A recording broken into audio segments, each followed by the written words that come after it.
Indonesia. Profil pelajar Pancasila tanamkan di dalam dada. Profil pelajar Pancasila, cerdas berkarakter itu kita.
duduk.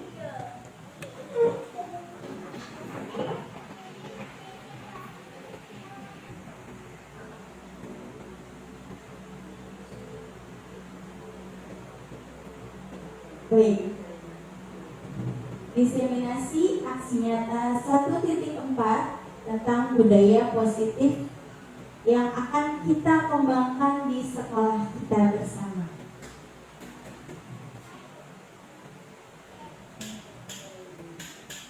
Oke, konsep inti dari budaya positif yang pertama adalah perubahan paradigma belajar, disiplin positif, nilai-nilai kebajikan, kebutuhan dasar manusia, motivasi perilaku manusia, posisi kontrol guru, keyakinan kelas, dan juga segitiga restitusi. Ini semua yang akan kita kembangkan di sekolah kita terapkan, sehingga nanti tidak akan ada lagi yang namanya hukuman ataupun konsekuensi. Ya, baik, kita mulai dari yang pertama, yaitu pembelajaran dengan paradigma baru. Yang kita ketahui sekarang kurikulum merdeka itu tujuannya adalah penerapan karakter profil pelajar Pancasila. Ya, di sini ada 6 karakter dari profil pelajar Pancasila: beriman, berakhlak kepada Tuhan Yang Maha Esa, kemudian berkebinekaan global, gotong royong, kreatif, bernalar kritis, dan juga mandiri. Nah, pembelajaran dengan paradigma baru merupakan pembelajaran yang dirancang berdasarkan prinsip pembelajaran berdiferensiasi, sehingga para peserta didik belajar sesuai kebutuhannya berdasarkan tahap perkembangan sesuai dengan teori psikologi modern untuk mewujudkan profil pelajar Pancasila. Apa itu berdiferensiasi di sini? Berdiferensiasi di sini maksudnya adalah pembelajarannya sesuai dengan kemampuan siswa dan juga cara belajar siswa.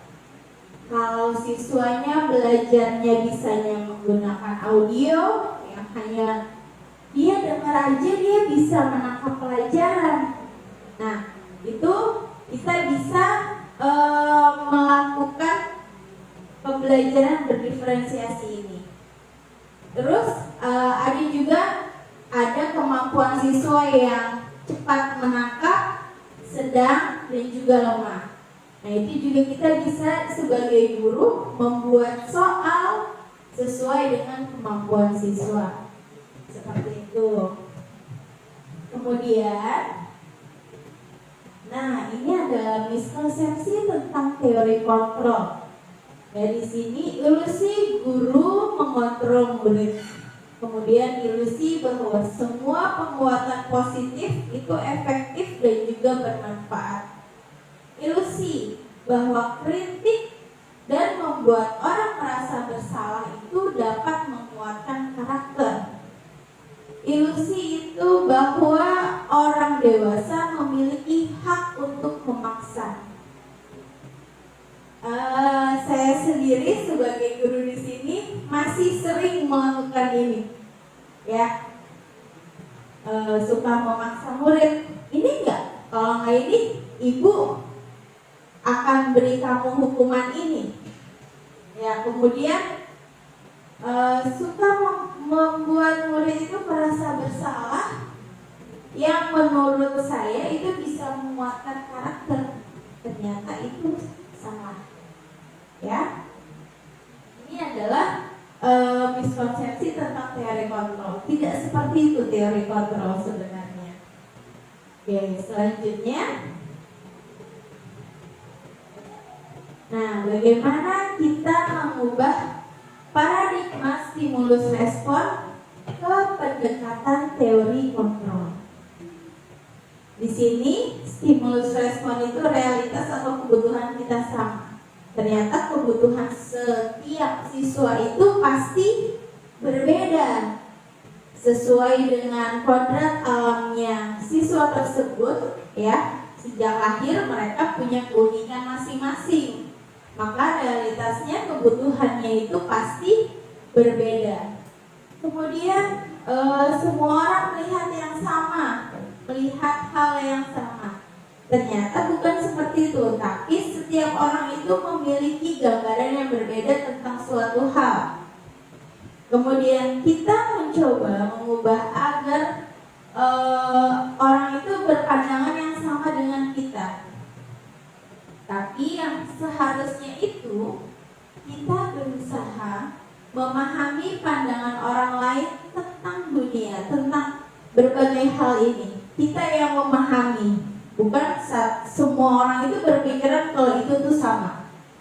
Tapi kita semua belajar memahami tentang perbedaan itu. Perilaku buruk dilihat sebagai suatu kesalahan. Tapi kalau dalam teori kontrol itu semua perilaku memiliki tujuan. Kemudian orang lain bisa mengontrol saya. Dalam teori kontrol hanya Anda yang bisa mengontrol diri Anda sendiri. Sama seperti anak juga seperti itu. Kalau dalam dirinya dia, aku tidak mau belajar, tidak akan tergerak apapun. Disuruh mamanya belajar, disuruh gurunya belajar, gak mau. Disuruh sekolah, ya udah datang aja ke sekolah. Yang penting kata mama suruh sekolah, aku sekolah aja. Tapi anak itu belajar atau tidak belum tentu. Ya, jadi yang bisa mengontrol diri itu hanya kita sendiri, bukan siapapun. Kemudian pemaksaan ada pada saat bujukan gagal. Ketika kita bujuk anak nih, ayo kerjakan soal latihannya. Ketika anak tidak mau, akhirnya muncullah pemaksaan situ. Kalau nggak ngerjain, nggak boleh pulang. Seperti itu ya Ibu ya. Kita biasa di kelas bisa dapat biasanya seperti itu. Kalau anak ini nggak ngerjain, nggak boleh pulang. Kalau nggak ngerjain, nanti ulangannya dikurangi nilainya. Kalau dalam belajar masih berbicara, pulangnya belakangan. Yaitu biasanya kita suka melakukan seperti itu di kelas. Nah itu adalah stimulus respon yang seharusnya adalah kolaborasi dan konsensus harus konsisten menciptakan pilihan-pilihan baru. Jadi kita ini tetap harus bernegosiasi, berkolaborasi dengan si anak ini, murid-murid kita, bagaimana caranya untuk mencapai tujuan yang diinginkan. Kemudian model berpikirnya menang atau kalah. Nah, kalau dalam teori kontrol itu model berpikirnya harus menang. Tidak ada kalahnya. Jadi kita harus terus maju. Seperti itu. Selanjutnya adalah disiplin positif. Nah, disiplin ini berasal dari kata disiplina yang artinya belajar. Disiplin mengacu pada disiplin diri yang memiliki tanggung jawab terhadap apa yang dilakukannya berdasarkan nilai-nilai yang diyakini. Disiplin merupakan salah satu cara penerapan disiplin yang bertujuan untuk menumbuhkan kesadaran serta memberdayakan peserta didik tanpa imbalan, tanpa penghargaan, reward, ancaman ataupun hukuman. Ini yang namanya disiplin positif. Ya, jadi tanpa adanya embel-embel imbalan. Nanti kalau kamu dapat nilai 100, Bu Guru kasih bintang 10. Nah, itu kan dapat reward namanya. Nah, kalau disiplin positif ini nanti timbul dari dalam dalam dirinya sendiri yang ingin aku harus seperti ini. Jadi tidak lagi dari luar yang bilang nanti kalau kamu bisa dapat 100, ibu guru berikan bintang 10. Kalau kamu dapatnya cuma 30, berarti bintangnya cuma 3. Nah, itu adalah sebuah reward. Ataupun ancaman dan hukuman seperti yang tadi saya bilang, kalau kamu nggak ngerjain, nggak boleh pulang. Nah, itu adalah ancaman, ya. Sebagai pendidik, tujuan kita adalah menciptakan peserta didik yang memiliki disiplin diri sehingga mereka berperilaku mengacu kepada nilai-nilai kebajikan universal dan memiliki motivasi intrinsik dalam perubahan perilaku ke arah yang lebih baik. Di sini ada 2. Ada nilai-nilai kebajikan universal dan juga motivasi. Ini yang dibutuhkan untuk bisa berdisiplin positif, ya, mengacu pada nilai kebajikan universal dan juga motivasi intrinsik. Nanti akan kita bahas. Nah, ini yang namanya nilai-nilai kebajikan. Ya, kalau bapak, ibu guru semuanya belum, apa sih nilai-nilai kebajikan? Padahal kita setiap hari bisa dibilang menerapkan, melakukan, ya, tapi mungkin ini masih asing. Nah, nilai-nilai kebajikan itu adalah sifat-sifat positif manusia yang merupakan tujuan mulia yang ingin dicapai setiap individu. Nah, kalau di sekolah, nilai yang disepakati, ya, nilai kebajikan itu adalah nilai yang disepakati bersama dengan siswa, ya, bersama dengan siswa, guru, semua warga sekolah, terlepas dari agama, suku, bangsa, bahasa, dan maupun latar belakangnya. Jadi nggak memperhatikan ini. Pokoknya kita dengan warga sekolah berkolaborasi menyepakati yang namanya nilai-nilai sifat positif manusia tadi. Contohnya seperti apa? Beriman, bertakwa, gotong royong, mandiri, bernalar kritis. Nah, ini nih yang awal ini ada kreatif, ya, itu adalah nilai-nilai karakter dari profil pelajar Pancasila. Kemudian jujur, berusaha yang terbaik, ya, melakukan yang terbaik, itu yang namanya nilai-nilai kebajikan, nilai kebaikan, ya, itu adalah nilai-nilai kebajikan. Kemudian, nah, ini ada apa bedanya hukuman, konsekuensi, dan juga restitusi. Yang tadi kita sudah bahas, ada hukuman, ada konsekuensi, ada yang baru di sini, yaitu restitusi. Ya, Bapak Ibu. Nah, di sini kalau hukuman itu tidak terencana atau tiba-tiba, murid tidak tahu apa yang akan terjadi atau dia tidak dilibatkan untuk membuat hukuman tersebut, ya, bersifatnya satu arah, biasanya datangnya dari guru. Kemudian berupa hukuman bisa fisik ataupun psikis, ya. Jadi kalau hukuman ini tidak terencana, dia melakukan apa, langsung kita suruh. Dia terlambat datang, lari keliling lapangan. Ngobrol di lapangan ketika upacara, lari keliling lapangan sebelum masuk kelas. Nah, itu namanya hukuman. Kemudian yang kedua adalah konsekuensi. Nah, kalau konsekuensi ini terencana atau disepakati sesuai dengan peraturan, tapi murid tetap dibuat tidak nyaman.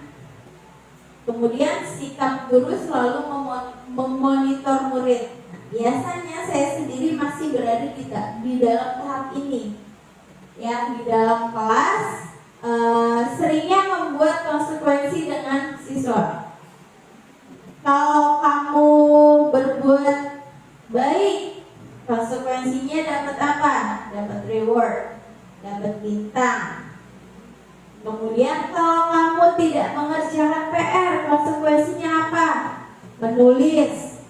Nah, itu disepakati oleh guru dan juga murid.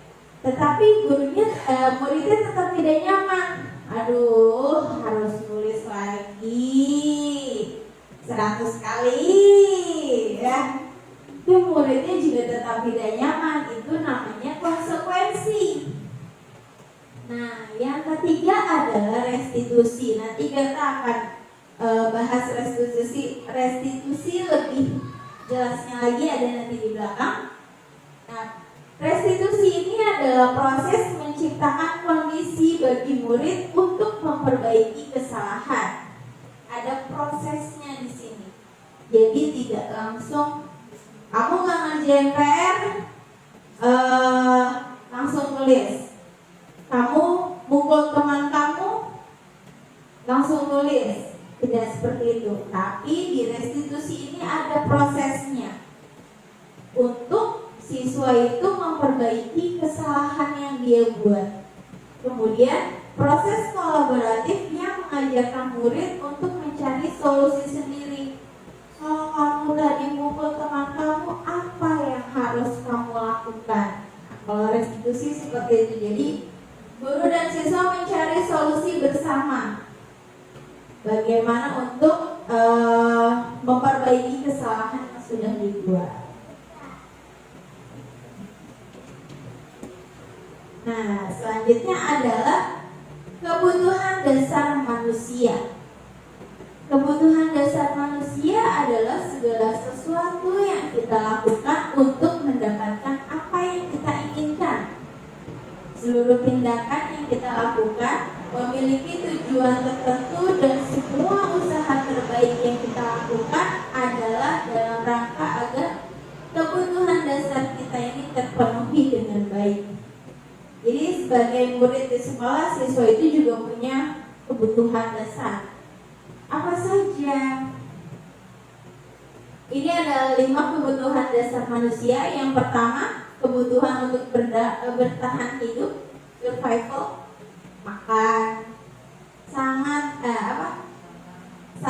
pangan, papan, ya, kebutuhan dasar untuk bertahan hidup. Kemudian ada kebutuhan yang kedua adalah kasih sayang dan rasa diterima, love and belonging.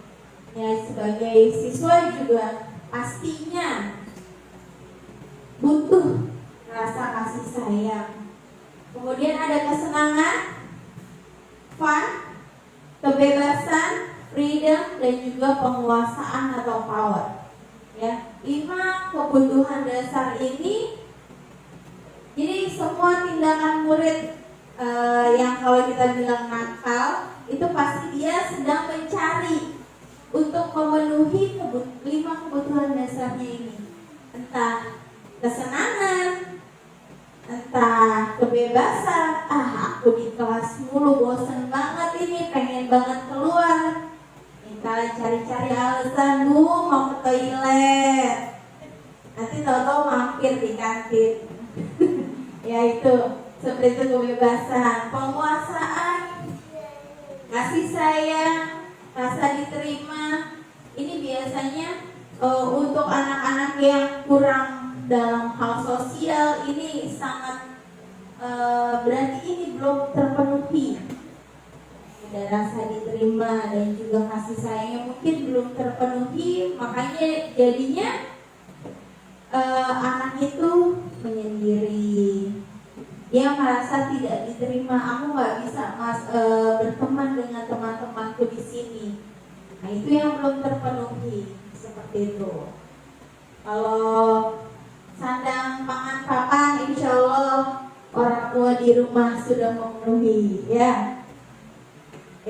Kemudian, ini adalah tadi ada nilai-nilai kebajikan. Yang sekarang motivasi perilaku manusia itu ada 2. Ada yang berasal dari dalam dirinya sendiri, itu adalah motivasi intrinsik, dan ada yang berasal dari luar, yaitu motivasi ekstrinsik. Motivasi intrinsik ini untuk menghindari ketidaknyamanan atau hukuman dan juga untuk mendapatkan imbalan atau penghargaan dari orang lain. Ini adalah motivasi intrinsik. Sedangkan dari luar untuk menjadi orang yang mereka inginkan dan menghargai diri sendiri dengan nilai-nilai yang mereka percaya. Kalau motivasi ekstrinsik ini biasanya berasal bisa dari orang tua, dari lingkungan, ya, yang seperti tadi memberikan reward itu adalah motivasi dari luar.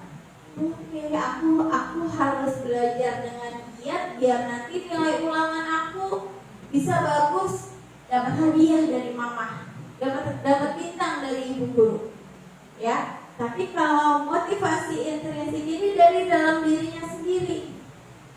Kalau aku mau jadi anak yang pintar, berarti aku harus belajar. Aku tidak boleh malas. Itu adalah motivasi dari dalam diri sendiri. Itu adalah motivasi intrinsik. Jadi dua tadi yang kita butuhkan untuk menjadi bisa berdisiplin positif, ya. Selanjutnya, di sini ada 5 posisi kontrol guru di sekolah. Ada 5. 1, 2, 3, 4, 5. Ada penghukum, ada pembuat rasa bersalah, ada teman, ada pemantau, dan juga manajer. Kalau kata ibu-ibu, mana yang paling tepat sebagai guru? Posisi kontrol apa yang paling tepat sebagai guru? Apakah sebagai penghukum? Apakah sebagai pembuat rasa bersalah? Sebagai teman? Sebagai pemantau? Atau sebagai manajer? Sebagai apakah? Sebagai teman? Sebagai teman? Sepakat ya semua sebagai teman?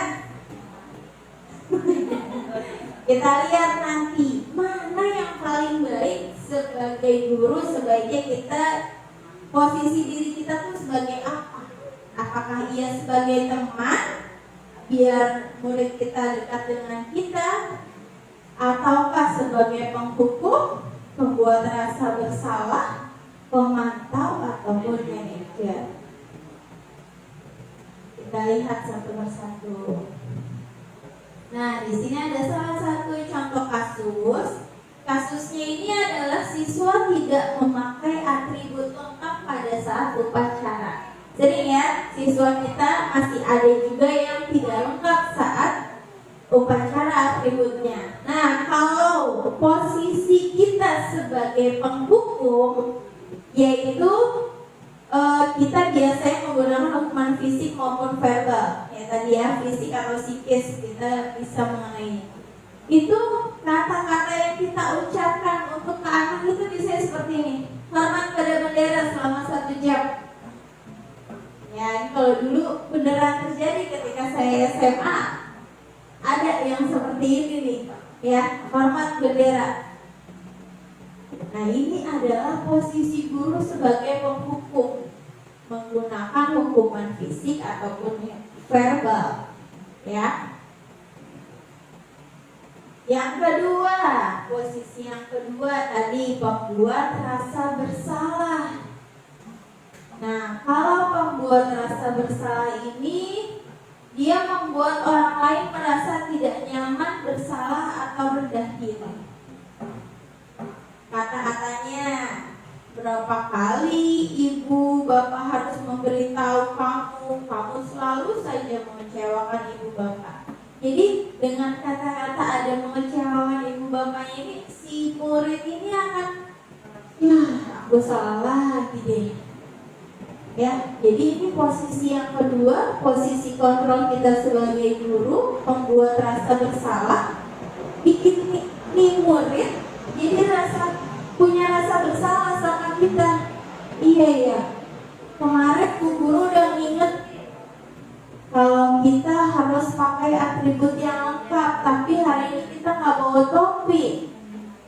Salah deh. Nah, itu posisi yang kedua, posisi sebagai pembuat rasa bersalah. Sadar atau tidak kita suka melakukannya ya. Kemudian yang ketiga yaitu sebagai teman, berupaya mengontrol murid melalui persuasi mengajak. Ya, sebagai teman kan kalau sama teman kan ayo main, ayo, ya pokoknya ada ayo-ayonya, mengajak. Ayo ikuti aturan sekolah, tolong ibu ya, lain kali tidak diulangi. Nah, ini adalah posisi kontrol kita sebagai teman, ya. Posisi kontrol guru sebagai teman. Kita mengontrol murid melalui persuasi, melalui ajakan. Kita mengajak, ayo ikuti aturan sekolah. Kan sudah tahu ada aturan sekolah kan? Suruh ikuti. Tolong ibu ya. Ada penekanannya di sini. Tolong ibu. Kita tolong ya kalau sama teman ya. Lain kali tidak diulangi. Ya. Ini adalah posisi kontrol yang ketiga tadi sebagai teman. Kemudian posisi kontrol yang keempat yaitu sebagai pemantau. Tugasnya pemantau itu pasti ngawasin, ya, mengawasi berdasarkan pada peraturan-peraturan dan juga konsekuensi yang ada di sekolah. Itu adalah posisi pemantau. Seperti apa sih biasanya kalau posisi pemantau itu? Kamu sudah melanggar peraturan sekolah, kamu tahu konsekuensinya. Jadi memastikan, sebagai guru kita memastikan ke murid dia tahu gak nih konsekuensinya. Itu adalah posisi kontrol guru sebagai pemantau. Nah, yang kelima adalah sebagai manajer. Posisi di mana guru berbuat sesuatu bersama dengan murid, mempersilahkan murid mempertanggungjawabkan perilakunya, mendukung murid agar dapat menemukan solusi atas permasalahannya sendiri. Ketika dia tidak memakai atribut lengkap pada satu upacara, kita nggak langsung menghukum, kita nggak bikin dia rasa bersalah, tapi kita ngobrol sama dia, kita ngobrol sama murid kita. Kita tanya, apa kamu tahu kesalahanmu? Bagaimana cara kamu memperbaikinya? Jadi kita tanya dulu ke dia, tahu gak sih salahnya apa?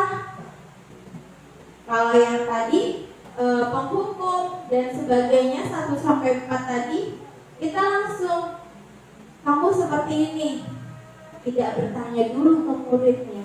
Tapi kalau kita sebagai manajer, layaknya manajer di kantor-kantor, ya, kita tanya dulu, kamu tahu gak kesalahan kamu apa? Ketika sudah dia menjawab, kita tanya apa yang mau dia berikan sebagai solusinya, ya, bagaimana cara dia memperbaiki kesalahan tersebut. Apakah dia mau besok aku akan pakai atribut dengan lengkap, kalau tidak bagaimana, atau apa, biar kamu ingat kamu harus apa. Jadi kita harus bertanya kepada murid tersebut. Nah, itu adalah 5 posisi kontrol guru. Jadi setelah kita bahas tadi, saya balik tanya lagi, menurut ibu-ibu yang paling bagus posisi kita sebagai apa? Manajer, ya. Mulai sekarang nih kita sebagai guru harus memposisikan diri kita sebagai manajer. Jadi tidak langsung menjudge ke siswa, dia salah, dia harus dihukum, dia harus tahu konsekuensi dan sebagainya, tapi kita mengajak mereka mengobrol. Ya, ibu guru semua ya. Nah, di sini saya punya kalimat-kalimat nih. Kita jawab sama-sama. Tadi ada 5 posisi kontrol.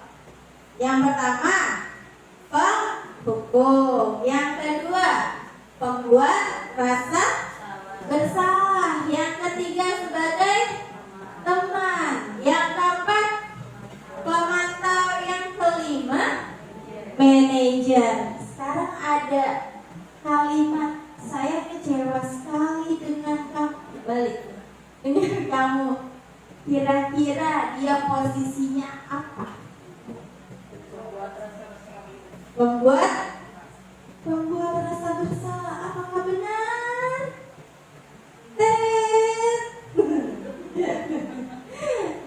Tepuk tangan. Oke. Ya. Benar sekali. Tadi ada kata-kata apa? Kecewa. Ya. Itu membuat murid merasa bersalah. Yang kedua, kamu menulis 10 kali. Apa? Penghukum. Apakah benar? Ya, itu adalah penghukum. Yang ketiga,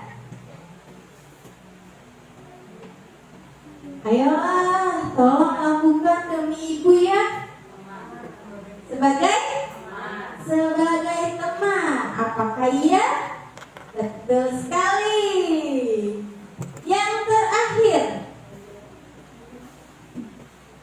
apa rencanamu untuk menyelesaikan masalah ini? Sebagai manajer. Beri tepuk tangan buat kita.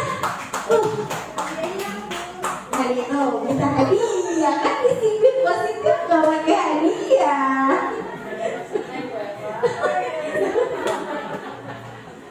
Oke, selanjutnya kita masuk ke keyakinan kelas. Kalau selama ini kita taunya ada peraturan di kelas, ya. Nah, mengapa harus keyakinan kelas? Mengapa tidak peraturan kelas saja? Bedanya tuh di mana ya? Oke.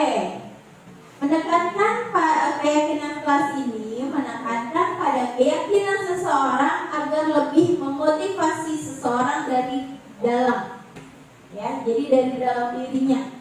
Seseorang akan lebih tergerak dan bersemangat untuk menjalankan keyakinannya daripada hanya sekedar mengikuti serangkaian peraturan tertulis tanpa makna. Murid-murid pun demikian.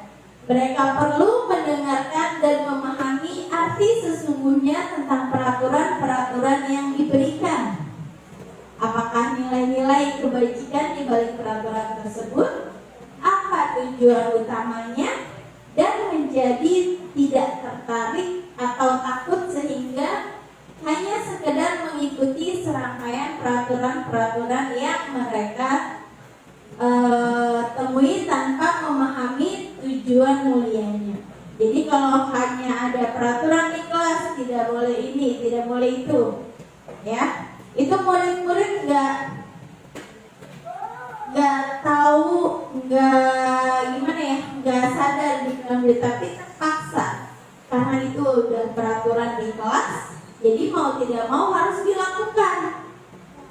Tapi kalau keyakinan kelas ini, ya, keyakinan kelas ini bersifatnya abstrak, dia berupa pernyataan universal, dibuat dalam pernyataan yang positif. Kemudian gak banyak-banyak, misalnya hanya 5, ya, di kelas hanya 5. Terus kemudian sesuai dengan kondisi kelas dan juga sekolah sehingga bisa diterapkan.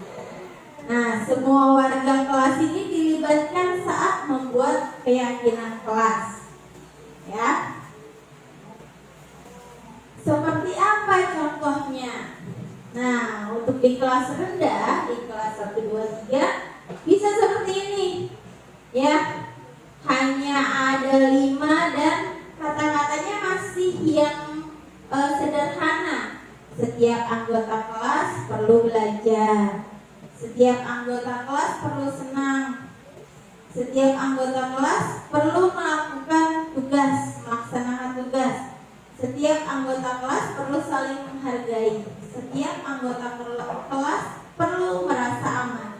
Makin ke atas itu maksudnya kelasnya semakin tinggi, kata-katanya juga semakin abstrak.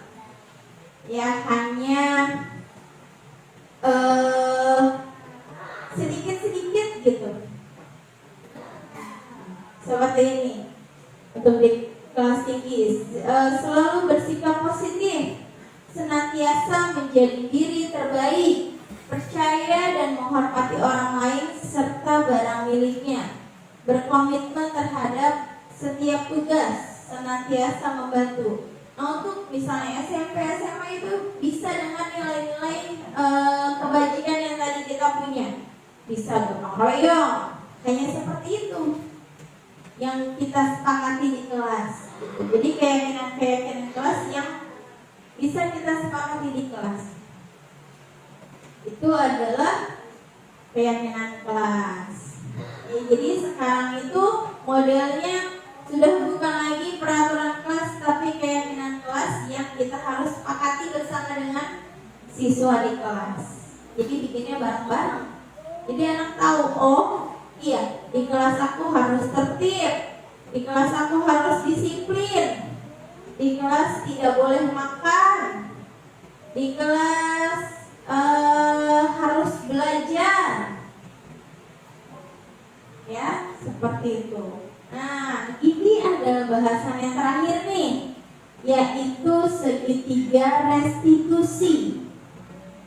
Apa sih segitiga restitusi ini? Jangan kelibet terjadi yang lain artinya ya. Segitiga restitusi saya yang kelibet kan. Segitiga restitusi ini adalah suatu proses berdialog yang dilakukan oleh guru dan murid agar dapat menghasilkan murid yang mandiri dan bertanggung jawab. Maksudnya di sini mandiri dan bertanggung jawab. Ini segitiga restitusi biasanya kita lakukan ketika ada kasus di kelas. Ya, misalnya saja nanti ada kasus siswa makan di kelas, atau ada siswa yang mengambil barang orang lain tanpa izin. Nah, seperti itu kita bisa melakukan segitiga restitusi ini. Jangan langsung menghukum, membuat dia bersalah atau sebagainya, tapi kita bisa melakukan restitusi. Kita berperan sebagai manajer untuk melakukan ini, ya bertanya sama murid tersebut yang mempunyai kasus. Pertama kita harus menstabilkan identitas. Kemudian kita validasi tindakan apa yang salah dari siswa tersebut, dan kita menanyakan keyakinan. Nah, keyakinan di sini adalah keyakinan kelas yang sudah kita buat. Jadi pentingnya membuat keyakinan kelas di awal tahun ajaran, ya biar kita bisa setiap hari mengingat keyakinan kelas di kelas kita, ya menumbuhkan budaya positif, disiplin positif. Kemudian kita bisa menggunakan keyakinan kelas tersebut, kita kembalikan ketika si murid ini berbuat salah. Kita balik lagi, kamu ingat gak sama keyakinan di kelas kita? Kita harus apa saja, seperti itu.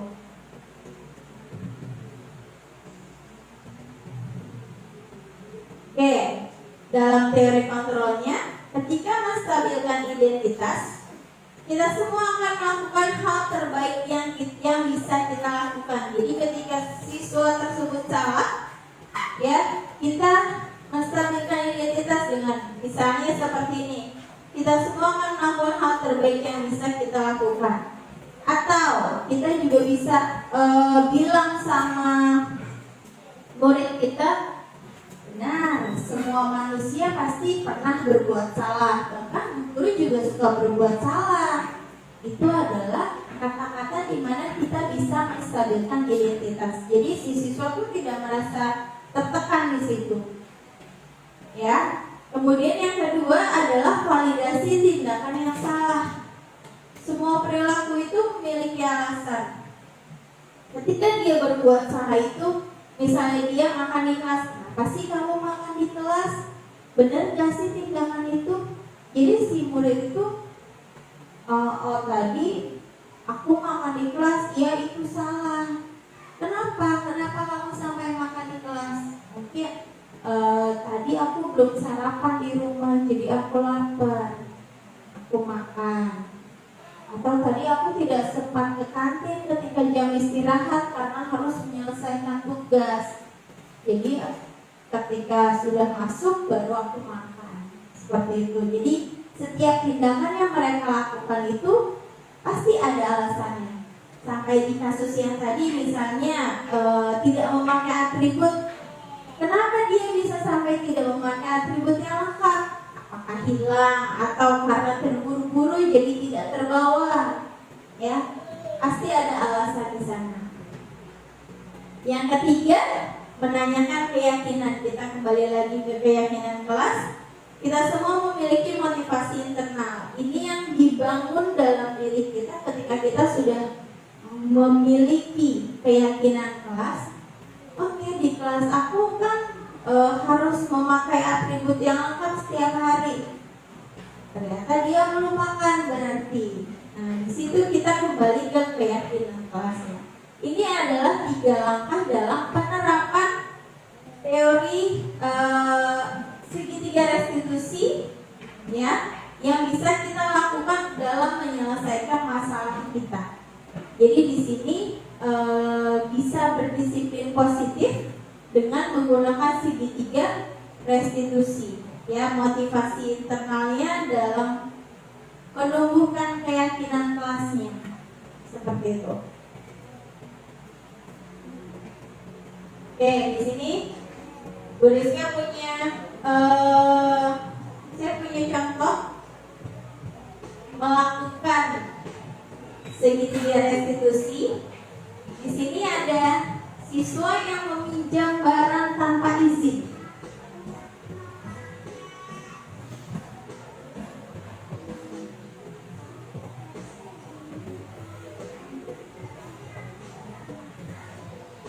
Ya udah deh, aku minta maaf.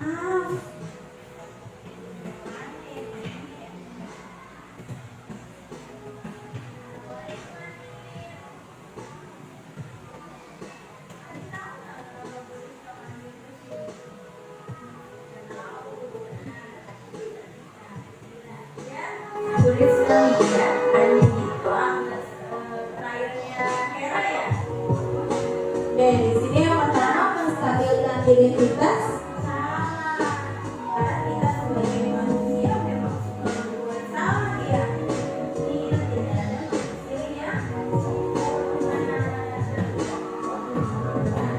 Jadi mengambil barang orang lain tanpa izin itu kegiatan ya.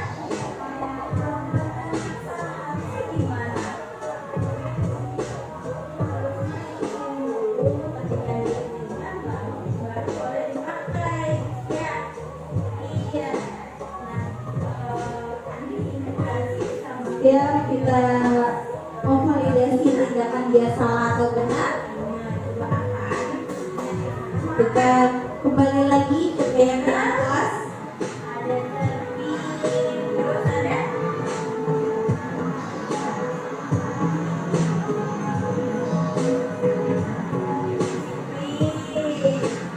ya, terus menjaga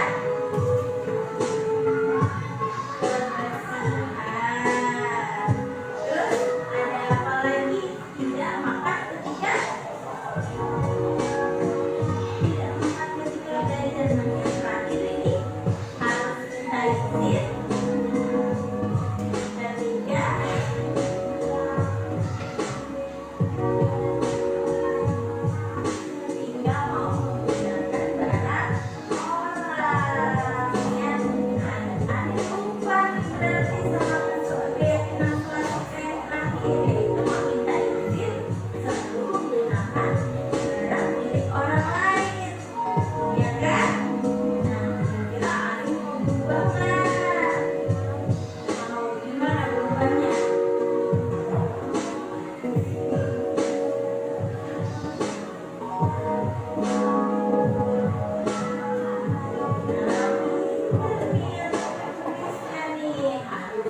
izin dulu sama teman sebelum pakai barangnya ya. Kemudian harus juga buang sampah di tempatnya ya. Oke, Ani janji mau berubah? Mulai kapan Ani mau berubah? Ih, hebat janji sama Bu Rizka. Oke, terima kasih Ani.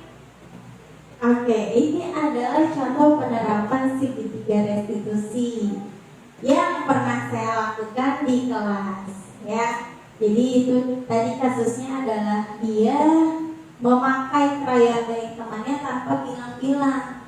Ketika temannya lihat, itu kan punya aku, aku mau pakai, enak banget ngomongnya, aku mau pakai. Terus temannya mengingatkan, kan harusnya minta izin dulu. Ya udah, aku minta maaf. Oke, setelah itu saya melakukan penerapan segitiga restitusi, menstabilkan identitas. Saya bilang, iya benar, memang semua manusia itu nggak ingin sempurna, kita pasti pernah berbuat salah. Kemudian saya tanya, yang kamu lakukan itu benar atau salah? Ternyata dia sudah tahu kalau itu adalah salah. Harusnya seperti apa? Harusnya dia minta izin. Ketika kita kembali ke keyakinan kelas, dia menyebutkan bahwa masih harus dibantu ya. Dia menyebutkan, kemudian dia berjanji untuk mau berubah. Dia akan meminta izin sebelum dia menggunakan barang milik orang lain ya. Dan ketika kita melakukan segitiga restitusi ini, mimik wajah kita, mukanya nggak boleh kelihatan marah-marah. Nah, di sini peran sebagai teman juga kita timbulkan ya, menganggap murid kita sebagai teman. Jadi dia bisa curhat sama kita gitu. Seperti itu contoh penerapan segitiga restitusi. Oke. Kita sampai pada akhir. Dalam penerapan program disiplin positif ini, hendaknya guru memiliki standar kepribadian profesional dan sosial yang baik, di mana guru mampu merefleksikan dirinya dalam posisi kontrol saat ini, bagaimana perjalanan dirinya sebagai among, sebagai manajer yang menuntun murid-muridnya menjadi insan mandiri, merdeka, dan bertanggung jawab. Seperti itu pemaparan dari saya tentang budaya positif. Ada yang ingin disampaikan? Ibu-ibu guru hebat? Oke ya, bisa ya kita ya berdisiplin positif ke depannya? Bisa nggak? Yang kedengeran lagi suaranya. Oke ya. Seperti itu berdisiplin positif. Oke, terima kasih. Salam guru penggerak, tergerak, bergerak, menggerakkan. Mohon maaf jika banyak kesalahan dari saya. Saya akhiri. Assalamualaikum warahmatullahi wabarakatuh.